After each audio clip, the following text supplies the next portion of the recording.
앞뒤 저에 계신 분들과 이렇게 한번 인사해 봤으면 좋겠습니다. 성도님을 뵈니 행복합니다. 성도님이 제 행복 비타민입니다. 네.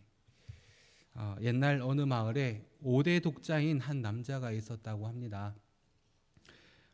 이 남자의 인성이 얼마나 좋았던지 이 마을에 속한 사람들이라면 이 남자에 대해서 이제 말만 나왔다 하면 칭찬밖에 없을 정도로 마을 사람들에게도 사랑을 받는 그런 청년이었습니다. 어느 날 홍기가 찬 이 남자가 이제 장가를 가게 되었는데 안타깝게도 결혼을 한 이후 계속 아이가 생기지 않는 것이죠. 몇 달, 몇 년, 그리고 10년이 지나도록 아이를 갖지 못했던 이 남자의 상황에 마을 사람들은 자신의 일인 것처럼 모두들 안타까워하고 있었습니다. 근데 어느 날 이 남자의 아내가 입덧을 하기 시작합니다. 그리고 10달이 지나고 난 이후 정말 그 떡두꺼비 같은 아들을 낳았다고 합니다. 이 남자의 집에서는 경사가 났습니다. 이 남자의 부모님은 온 마을 사람들을 다 집으로 초대해서 잔치를 벌리기로 합니다. 살 밤낮으로 진행된 이 잔치에 온 마을 사람들이 함께 참여해서 맛있는 것도 먹고, 이 남자가 이제 떡두꺼비 같은 아들을 낳은 것도 이 5대 독자였던 이 남자가 이 아들을 낳음으로써 대가 이어진 것을 함께 기뻐하며 즐거워하고 있었습니다. 이렇게 한창 잔치가 벌어지고 있을 때에 어느 한 청년이 이 마을을 지나가다가 이 잔치집으로 몰려가는 마을 사람들 사이에 껴서 영분도 모른 채 잔치에 함께 참여하게 되었다라고 합니다. 뭐 맛있는 걸 주니 받아 먹고 같이 막 노래 부르고 막 흥이 나서 이렇게 같이 시간을 보내던 이 청년은 집에 갈 시간이 되어서 집으로 가게 되었습니다. 뭐 배도 부르겠다, 뭐 잔치집에 들렀다 왔겠다, 막 콧노래를 부르며 어깨춤을 추며 이 집으로 들어오는 청년을 본 청년의 어머니가 이렇게 물었다고 합니다. 예, 뭐 좋은 일이라도 있니? 라고 물어보니 이 청년이 어머니에게 이렇게 대답합니다. 그러게요, 제가 왜 신이 났을까요? 이런 대답을 했다고 합니다. 우리는 복음을 기쁜 소식이라고 이야기합니다. 그런데 왜 기쁜 소식인지를 알지 못한 채 단순히 그저 기쁜 소식이다라는 것만 알고 있는다면 방금 제가 말씀드린 이 이야기의 청년처럼 원인도 모른 채, 영분도 모른 채 그저 기뻐만 하고 있게 되는 것이죠. 하나님께서 사랑하시는 삼능교회 성도님들, 혹시 우리에게 누군가가 이 복음, 즉 이 기쁜 소식이 무엇입니까? 라고 물어본다면 여러분은 어떻게 대답하시겠습니까? 여러분에게 있어서 기쁜 소식은 무엇입니까? 또한 복음을 아는 자로서, 이 기쁜 소식을 아는 자로서 우리는 어떤 삶을 살고 있습니까? 하나님께서는 자신을 계시하시기 위해, 또한 하나님의 이 뜻을 알려주시기 위해 특별 계시인 성경 우리에게 허락해 주셨습니다.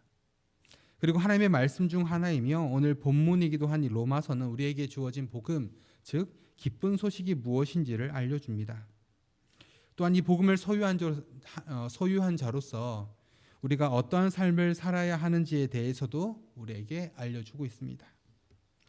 로마서는 사도 바울이 로마에 있는 교회에 보낸 편지의 내용으로 구성이 되어 있습니다. 이 로마서의 저자인 사도 바울은 로마에 보낸 편지의 서두인 오늘 본문 1절에서 먼저 자신을 예수 그리스도의 종이다라고 표현을 합니다. 여러분, 종이란 어떤 사람입니까? 물론 요즘에는 뭐 종이라는 신분이 없어지긴 했지만 이 종이란 어떤 존재입니까?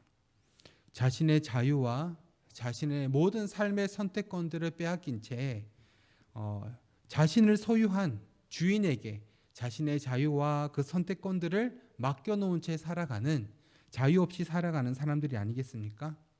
종이라 함은 자신의 마음대로 무엇이든지 할 수 없다라는 것을 의미합니다. 어떤 일이라도 자신의 임의대로 결정하거나 자신의 의지를 겉으로 드러내서는 안 되며 오직 주인의 뜻을 따라 살아가는 사람들이 바로 종들이다라는 것입니다. 예를 들자면 종들은 마치 편지를 배달하는 배달부와 같습니다. 배달부가 하는 일이 무엇입니까? 누군가를 작성한 편지를 그 편지의 수신자에게 전달하는 것이 배달부의 역할입니다. 배달부는 편지에 어떤 내용이 적혔는지 알려고 하지 않습니다. 또한 그 편지의 내용에 조금의 영향력도 끼칠 수가 없습니다. 단지 배달부는 편지를 작성한 사람이 밀봉한 그 편지를 편지 겉면에 쓰여 있는 수신자에게 전달만 할 뿐이다라는 것이죠. 오늘 본문에서 바울은 자신을 예수 그리스도의 종이다라고 표현하고 있는데, 이 말은 무슨 말이냐면 지금 사도 바울이 로마 교회를 향해 쓴 이 편지의 모든 내용이 누구의 뜻대로 쓰여졌다라는 것입니까? 바울 자신의 뜻이 아닌 예수 그리스도의 뜻대로 쓰여졌다라는 것을 의미합니다. 자신을 통하여 역사하시는 예수 그리스도의 그 뜻대로 로마 교회를 향한 편지를 쓰고 있다라는 것을 알려주고 있는 것입니다. 사도 바울은 지금 자신이 이 편지를 작성하고 있기는 하지만 자신은 예수 그리스도의 종으로서 자신의 생각이나 바램들이나 혹은 자신의 가치관이나 자신의 주장을 로마 교회에게 요구하고 있는 것이 아니라 예수 그리스도의 뜻을, 예수 그리스도의 종이 된 자신이 예수 그리스도의 뜻을 로마 교회에 전달하고 있다라는 것을 편지의 서두에 명시함으로써 로마 교회를 향한 편지를 시작하고 있습니다. 또한 바울은 자신이 택정함, 즉 선택을 받은 사도이다라는 것을 밝히고 있습니다. 성경에서 택함을 받는다, 선택을 받는다라는 것은 큰 의미를 가지고 있습니다. 하나님께서는 하나님의 뜻을 이루시기 위해 하나님의 사람들을 선택하시고 또한 하나님의 백성들을 부르십니다. 하나님께서는 하나님의 선택을 받은 사람들에게 하나님의 뜻을 전달하셨고 또한 그 뜻을 이루도록 하셨습니다. 대표적인 예를 들어보자면 하나님께서는 아브라함을 선택하셔서 그를 택정하셔서 그를 통하여 이스라엘이라는 큰 민족을 이루게 하셨고, 이스라엘을 하나님의 백성으로 선택하셔서 하나님의 뜻을 이루며 살아가도록 하셨다는 것입니다. 이스라엘 백성들을 애굽에서 이끌어낸 모세, 또는 그의 뒤를 이어 이스라엘 백성들을 감당했던 여호수아, 또는 사무엘이나 다윗이나 또 많은 선지자들은 어떻습니까? 다 하나님의 선택을 받아 하나님의 뜻을 이루기 위해 그 삶이 쓰임을 받지 않습니까? 본문에 의하면 바울은 사도로 부르심을 받아 하나님의 복음을 위하여 택정함, 즉 선택함을 입었다라고 말합니다. 바울은 하나님께 선택을 받았습니다. 하나님의 일방적인 선택으로 구원을 받았을 뿐 아니라 이 구원의 소식을 전하는 사도로 부르심을 받았습니다. 우리 인간은 스스로를 구원할 능력이 없을 뿐 아니라 다른 누군가, 내가 아닌 다른 누군가에게 구원을 제공할 능력도 없는 사람들입니다. 자기 자신도 구원하지 못하는 존재가 어떻게 다른 사람을 구원할 수 있겠습니까? 그런데 하나님께서는 이 구원을 위한 복음을 증거하도록 사람들을 세우신다라는 것입니다. 우리는 다른 사람들을 구원으로 인도할 능력이 없지만, 구원할 능력이 없지만 그들에게 구원을 전할 수 있는 복음을 전하는 사람들로 세워졌다라는 것입니다. 앞서 말한 것과 같이 바울은 자신을 예수 그리스도의 종이다라고 말합니다. 그리고 자신이 하나님의 복음을 위해 선택받은 사도다라고 밝히고 있습니다. 오늘 본문의 1절 말씀을 정리해 보자면 이렇습니다. 바울은 예수 그리스도의 종으로서 자신의 생각이나 주장이 아닌 예수 그리스도의 뜻을 드러내는 종인데 하나님의 복음을 증거하는 일에 선택을 받았다라는 것입니다. 하나님의 복음을 전하는 일에 하나님의 복음을 전하는 일에 오직 예수 그리스도만을 전하도록 선택받았다라고 스스로를 표현하고 있는 것입니다. 종들 가운데는 맡은 일에 따라 다소 영향력이 있는 종이 있을 수도 있겠고, 아니면 하찮은 일을 맡은 종이 있기도 하겠지만, 본질적으로 살펴보자면 종은 종일 뿐 주인의 의지대로 살아가야 한다라는 점에 있어서는 다를 바가 없습니다. 예수 그리스도와 함께 십자가에 죽은 우리는 이제 모두 예수 그리스도의 종으로 살아가고 있습니다. 어느 한 명도 예외 없이 우리 모두는 하나님의 복음을 전하는 일에 선택을 받았습니다. 하나님께서는 우리가 복음의 전달자로 살아가도록 우리를 선택하셨고, 우리로 하여금 복음을 전하는 삶을 살도록 우리를 붙드시며 우리를 사용하십니다. 우리가 잊지 않아야 할 것은 우리가 하나님을 선택하고 복음을 우리의 의지로 받아들이고 우리의 생각과 우리 가치관을 따라 복음을 전하는 일에 쓰임 받는 것이 아니라 하나님께서 일방적으로 우리를 선택하셨고 우리를 통하여 복음 전하기를 하나님께서 계획하셨으며 우리를 통하여 복음의 열매를 맺게 하실 것이다 라는 사실입니다. 그래서 요한복음 15장 16절에서는 이렇게 말합니다. 너희가 나를 택한 것이 아니요 내가 너희를 택하여 세웠나니 이는 너희로 가서 열매를 맺게 하고 또 너희 열매가 항상 있게 하여 내 이름으로 아버지께 무엇을 구하든지 다 받게 하려 함이라 라고 말합니다. 또한 우리를 선택하신 하나님께서 우리를 지키시며 보호해 주실 것을 이사야서 43장 1절에서 이야기해 주고 있습니다. 이사야서 43장 1절입니다. 야곱아 너를 창조하신 여호와께서 지금 말씀하시느니라. 이스라엘아 너를 지으신 이가 말씀하시느니라. 너는 두려워하지 말라. 내가 너를 구속하였고 내가 너를 지명하여 불렀나니 너는 내 것이라 라고 이사야서를 통하여 우리에게 말씀해 주고 있으십니다. 우리를 창조하신 하나님께서는 우리를 선택하셨습니다. 그 하나님께서 우리에게 두려워하지 말라라고 말씀하시며 하나님께서 우리를 지명하여 불렀다. 콕 찍어서 불렀다라고 말씀해 주고 있으십니다. 또한 우리를 선택하신 하나님께서는 우리를 통하여 하나님 나라의 복음을 전하게 하시며 우리의 삶을 붙드시고 지키시며 우리를 인도하신 하나님이심을 깨닫게 하시고 또한 그 하나님을 누리며 살아가게 하십니다. 부디 바라기는 우리를 붙드시는 그 하나님을 의지하고 담대함으로 살아가는 우리 모두의 삶이 될 수 있기를 주님의 이름으로 축원합니다. 그렇다면 바울을 부르셔서 전하게 하신 복음 또한 우리가 맡은 사명 즉 복음 우리가 전해야 할 이 복음은 어떤 것일까요?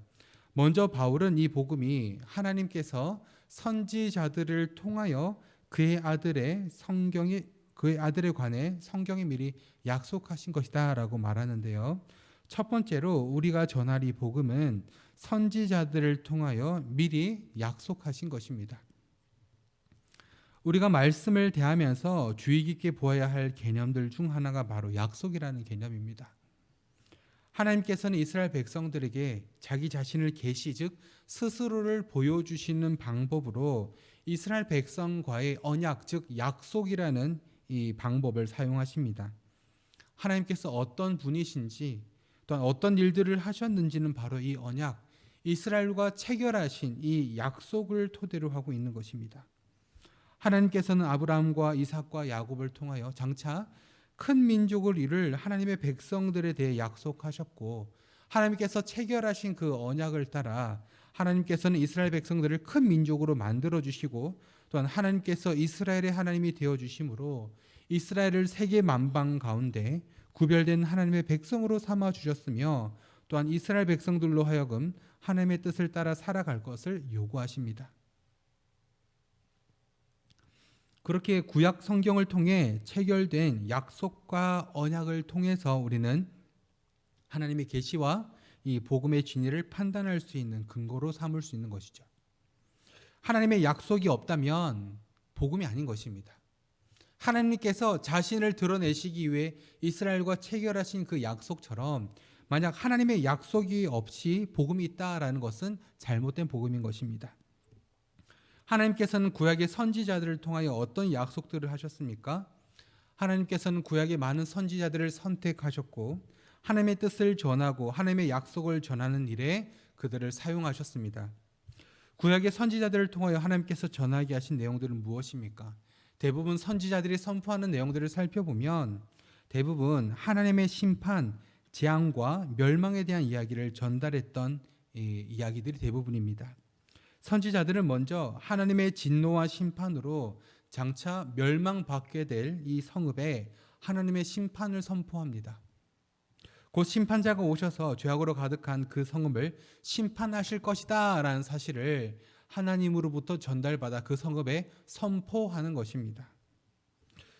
또한 하나님께서 그 성읍을 죄악으로 가득한 그 성읍을 심판하실 것이다 라는 사실을 선포함과 동시에 선지자는 또한 어떤 내용의 약속을 선포하냐면 곧 죄악으로 인해 심판받을 이 성읍이 만약 죄에서 자기 자신을 돌이켜 회개하며 그들의 죄를 자복하고 하나님 앞에서 그들의 죄를 뉘우치면 심판자의 심판에서 벗어나는 이 구원과 멸망당하지 않고 생명을 얻게 될 것이다라는 약속을 또한 선포하고 있다라는 것입니다.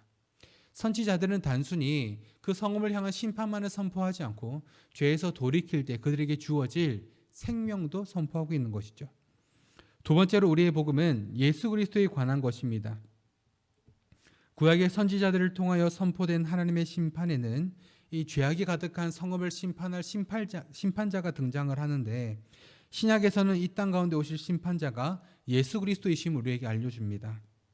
이 세상은 죄와 허물로 인해 하나님의 진노를 받아 멸망을 당하게 되었고, 우리 모두는 죄로 인한 영원한 형벌 가운데 거하게 될 것인데, 이 선지자들을 통하여 선포했던 내용과 마찬가지로 만약 우리가 죄에서 돌이키고 우리 스스로의 죄를 자복함으로 회개하면 예수 그리스도의 십자가 보혈과 부활을 통한 그 죄의 해결과 구원이 우리에게 주어진다라는 것입니다.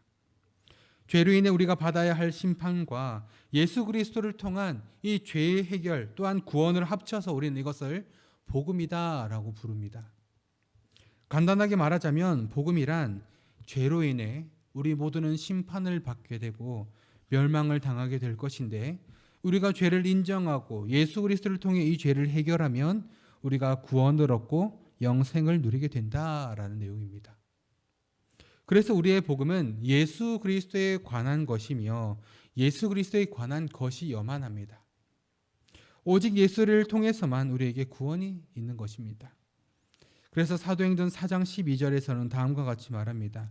다른 이로서는 구원을 받을 수 없나니 천하 사람 중에 구원을 받을 만한 다른 이름을 우리에게 주신 일이 없음이라 하였더라 라고 말합니다. 우리의 구원은 오직 예수 그리스도를 통해서만 이루어집니다. 사도 바울은 이 사실을 깨달았습니다. 그리고 이 복음이 그의 아들에 관한 것이라고 오늘 본문 2절을 통해 고백하고 있습니다. 아무리 우리가 뛰어나다라고 해도 우리는 스스로를 구원할 수 없는 존재들입니다. 우리는 죄로 인해 전적으로 타락한 존재들이기에 다른 누군가를 구원할 능력조차 허락되지 않은 존재들입니다. 이러한 우리가 죄를 해결받고 구원에 이를 수 있는 단 하나의 방법은 바로 예수님을 통하는 것입니다. 당시 많은 사람들은 하나님께서 이스라엘 백성들에게 주셨던 이 율법을 잘 지켜 행함으로 구원에 이를 수 있다라고 믿었습니다. 그래서 율법을 잘 지켜 행하기 위해 부단히도 애를 썼지만 어느 누구 하나 율법을 완벽하게 지킬 수는 없었습니다. 이것은 바울도 마찬가지였습니다. 그가 예수님을 만나기 전 그 역시도 이 율법에 충실함으로 율법을 지키는 이 행위로서의 구원을 추구했던 사람입니다. 그런데 그러했던 이 바울이 이제 예수님을 만나고 난 이후 회심하여 예수 그리스도를 전하며 오늘 본문을 통해 무엇을 이야기하고 있습니까? 예수 그리스도에 관한 복음, 즉 하나님께서 주신 율법이 아닌 예수 그리스도를 통해서 주어지는 복음에 대해서 이야기하고 있다라는 것입니다. 율법은 죄를 드러낼 뿐 율법 그 자체로는 죄를 해결받을 수 없습니다. 이스라엘 백성들에게 주어진 이 율법은 잣대와 같습니다. 어떠한 것들이 죄인지를 보여주는 기준이 됩니다. 하지만 죄를 드러낼 수는 있지만 이 죄를 해결할 수는 없었기에 이 모두 다 율법을 잘 지키는 것이 불가능할 뿐 아니라 모두 다 지킬 수 있었다라고 할지라도 여전히 죄를 해결받을 수 없었기에 본질상 진노의 자녀로서 모두 심판받게 될 운명이었고 결국 영원한 형벌 가운데 거할 운명이었습니다. 이러한 우리를 위해 하나님께서는 선지자들을 통하여 약속하신 대로 죄를 뉘우치고 해결받기만 하면 구원을 주시며 또한 이 구원은 예수 그리스도를 통해서만 이루어진다라는 사실을 오늘 본문을 통해 우리에게 알려주고 있습니다. 오늘 본문은 우리에게 두 가지를 알려주고 있습니다. 첫 번째로 우리가 어떤 존재들이며 어떠한 삶을 살아야 하는지에 대해서 알려주고 있습니다. 우리는 하나님의 선택을 받은 사람들인데 하나님의 복음을 위하여 이 복음을 전하는 일에 사용되기 위하여 하나님께서 지명하여 부르시고 즉 택하여 정하신 택정함을 받은 사람들이며 또한 이 일에 부르심을 받은 하나님의 자녀들이다라는 것입니다. 또한 우리는 예수 그리스도에게 속한 종이기에 우리의 생각과 우리의 자랑과 우리의 탁월함을 뽐낼 수 없는 사람들입니다. 예수 그리스도의 종인 우리는 오직 예수 그리스도의 뜻만을 전하며 그 뜻을 위해 살아가야 합니다. 두 번째로 우리가 누리며 전하는 이 복음은 철저하게 하나님의 약속에 기반을 두고 있으며 오직 예수 그리스도를 통해서만 우리에게 주어지는 것이다라는 것입니다. 하나님께서는 구약의 선지자들을 통하여 죄악이 만연한 이 땅 가운데 하나님의 심판과 멸망을 선포하게 하셨고, 그 멸망과 심판의 메시지를 듣고 죄의 길에서 떠나 하나님께 회개하고 용서를 받으면 이 심판의 공포에서 벗어나 구원을 주시겠다라고 약속하셨습니다. 하나님께서는 이 약속을 예수 그리스도를 통해 성취하셨고, 이 복음으로 인해 우리는 구원을 확신하며 살아가고 있습니다. 사도 바울은 하나님의 복음을 증거하는 예수 그리스도의 종으로 선택을 받았습니다. 우리 역시도 우리가 어디를 가든지 무슨 일을 하든지 우리의 신분은 하나님의 복음을 전하는 일임을 잊지 않고 기억함으로 우리를 향한 심판과 예수 그리스도를 통한 죄의 해결로 우리에게 주어진 구원과 영생의 기쁜 소식을, 이 복음을 마음껏 전하며 살아가는 우리 모두가 될 수 있기를 주님의 이름으로 축원합니다.